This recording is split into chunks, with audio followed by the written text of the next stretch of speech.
Have you ever pictured yourself immersed in the sights and sounds of an African safari?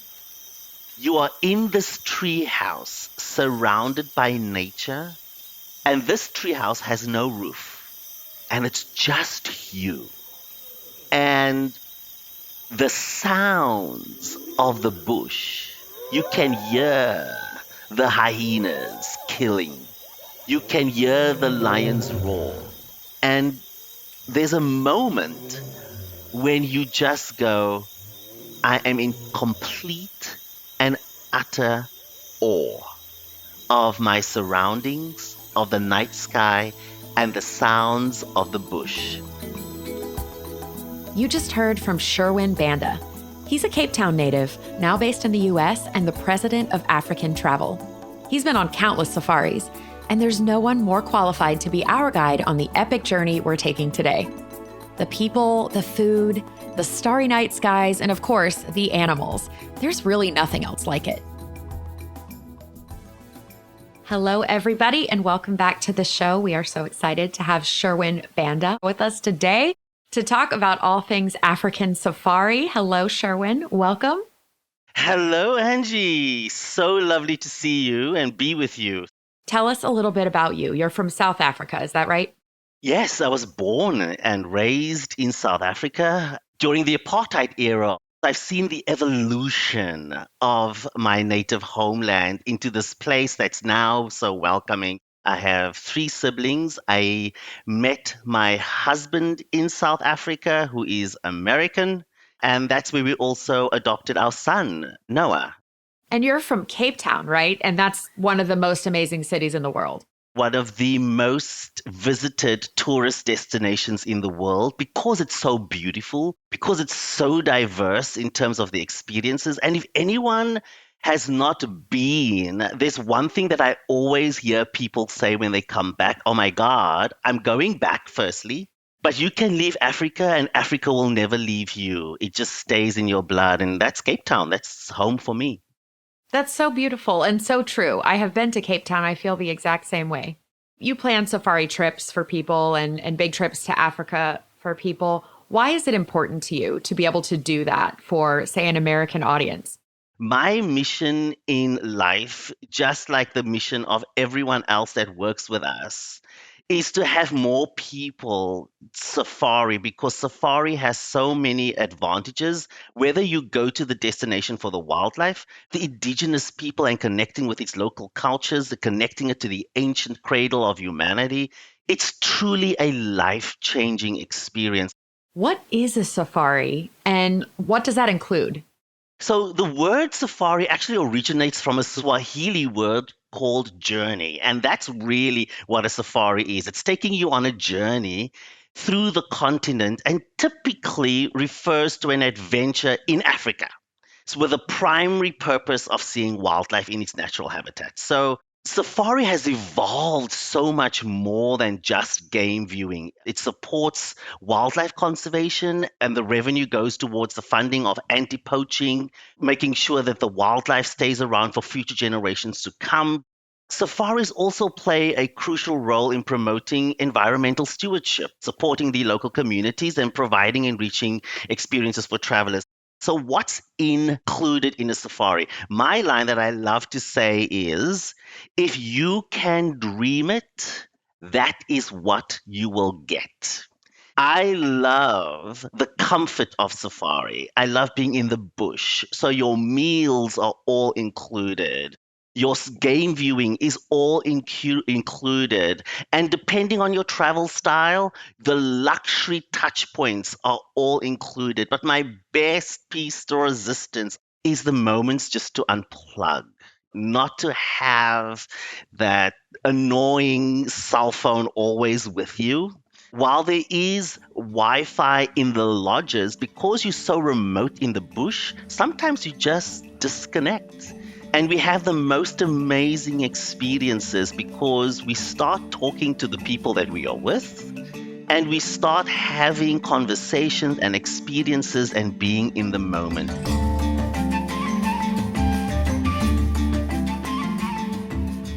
You mentioned luxury, which speaking to my heart, but Are there different types of safaris? And maybe can you give us an example of one that's more roughing it and one that's like the top of the luxury department?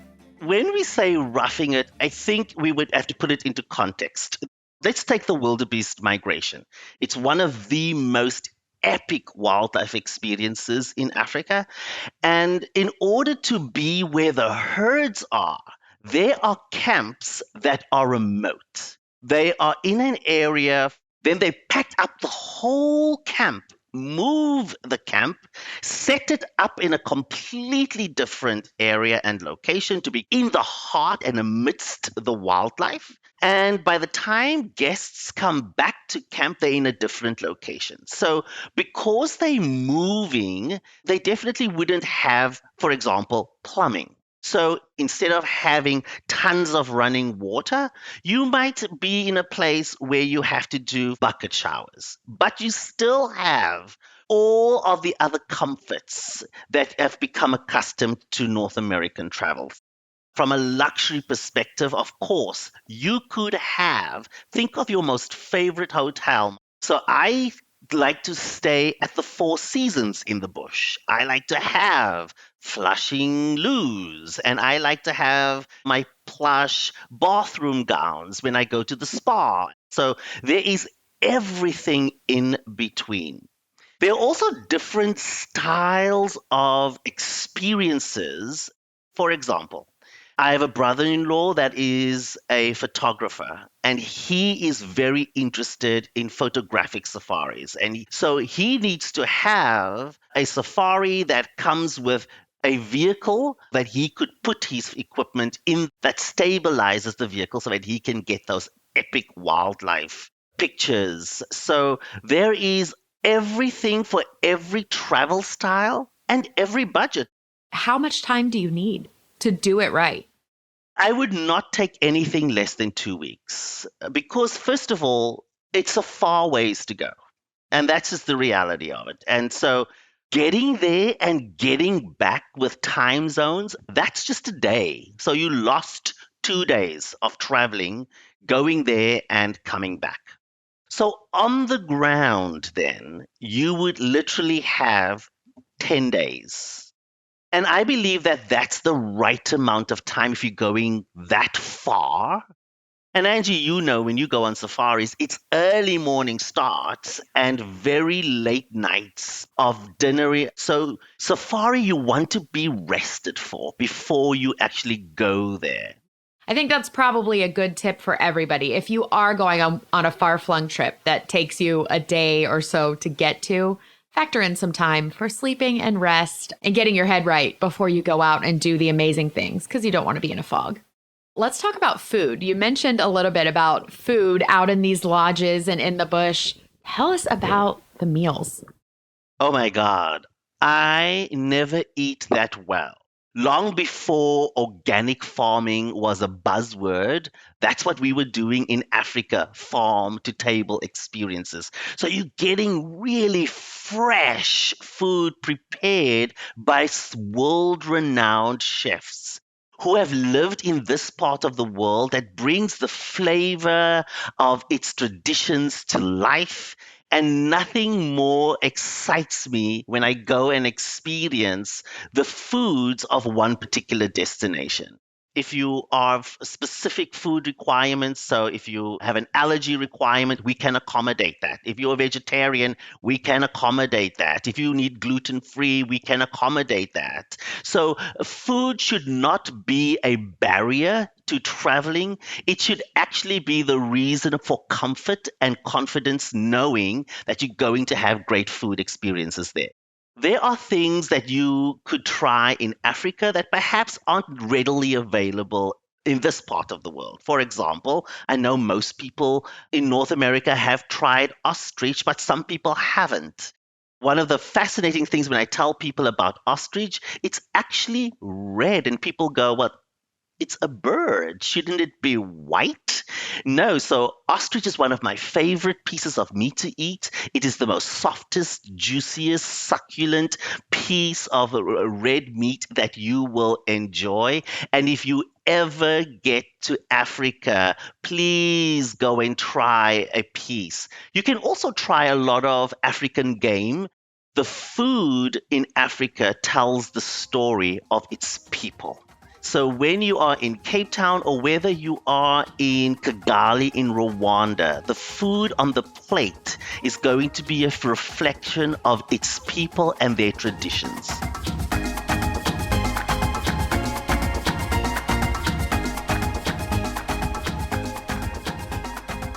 Africa is so big. I think a lot of people don't realize that it's just massive. How does somebody decide where to go and where to do a safari when there's so many options? So the first thing I tell people, write down the top 5 things you want from your journey. For example, I like having diversity of options. I don't just want to have a singular experience. The second thing that I would want to determine is what kind of safari do I want? What's your level of comfort? Do you want to rough it? Do you want a more active adventure? Do you want to be in the lap of luxury? And then the other things would be, for me, I like different opportunities for game viewing other than just the vehicle experience.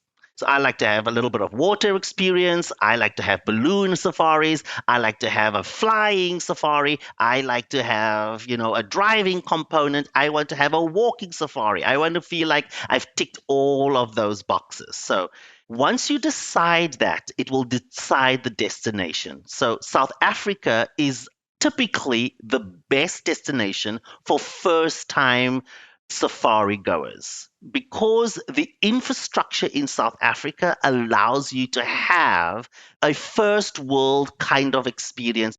And it also offers all of that diversity. Secondly, the value of the safari is just so much greater in South Africa because you benefit from the rand dollar exchange, which today sits at 1 to 18. $1 gets you 18 rands. So you're just getting so much more.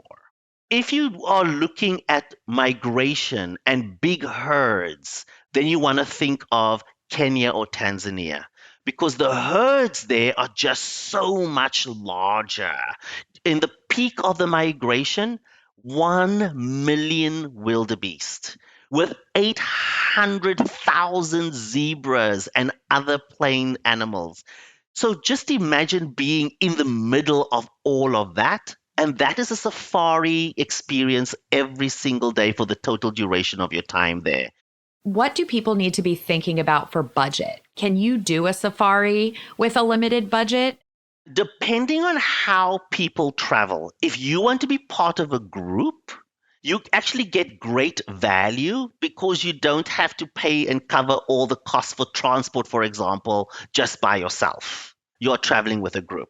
So, traveling with a group on those AAA vacations, experiences are great, great value.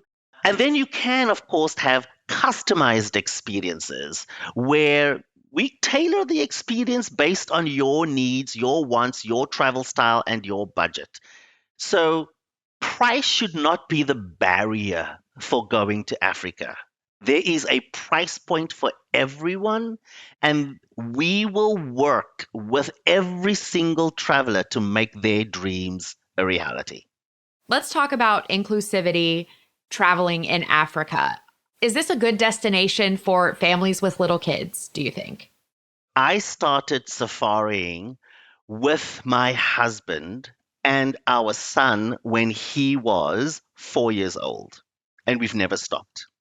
We have seen a big desire for travel, particularly for African American people who want to connect to their roots.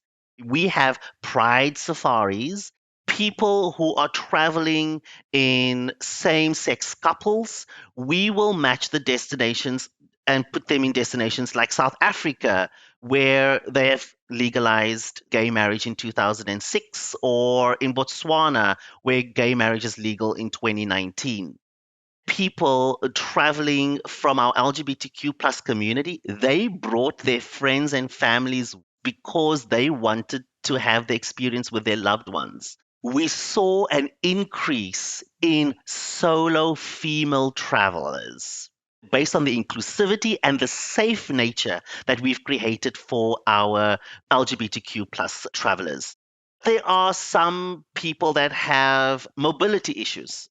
We will match and find the right camp that allows people to have freedom of movement in a wheelchair, as an example.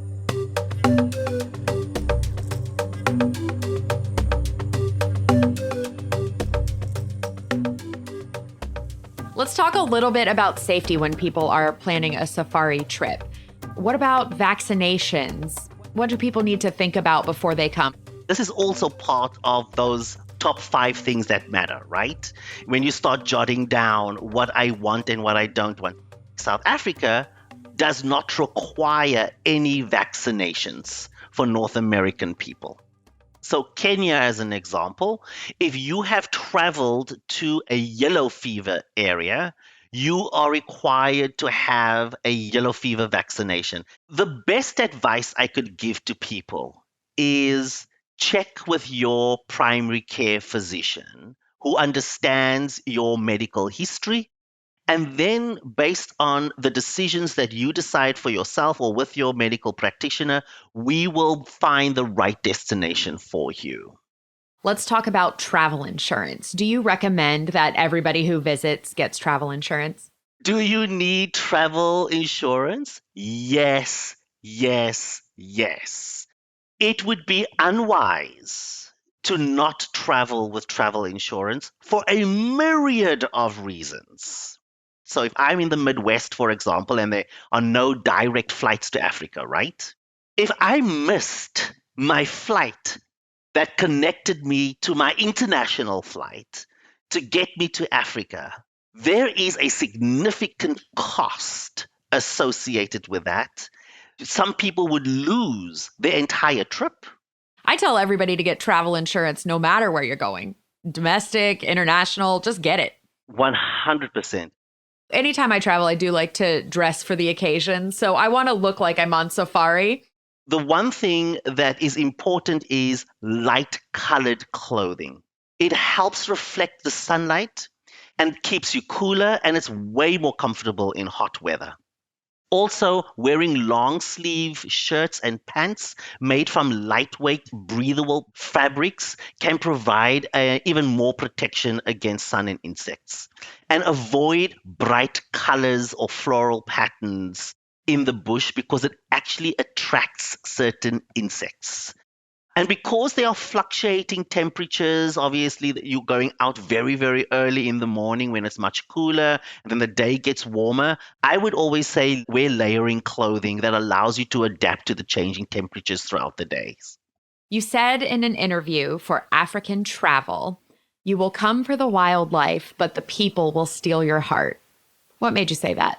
We survey our clients who go to Africa. The number one feedback resoundingly is we went for the wildlife, but we are going to return because of its people. The rhythm of the land and its people infuses with yours. It just feels like you have come home and a part of you has been awakened in a way that you never knew or experienced before. We like to say travel makes you smarter. When you travel somewhere and you meet the various people and you see the things that you see, you learn something about not only that destination, but the importance of the role that you have to make it better. It hopefully will change you and impact you to do better, be better, and travel more.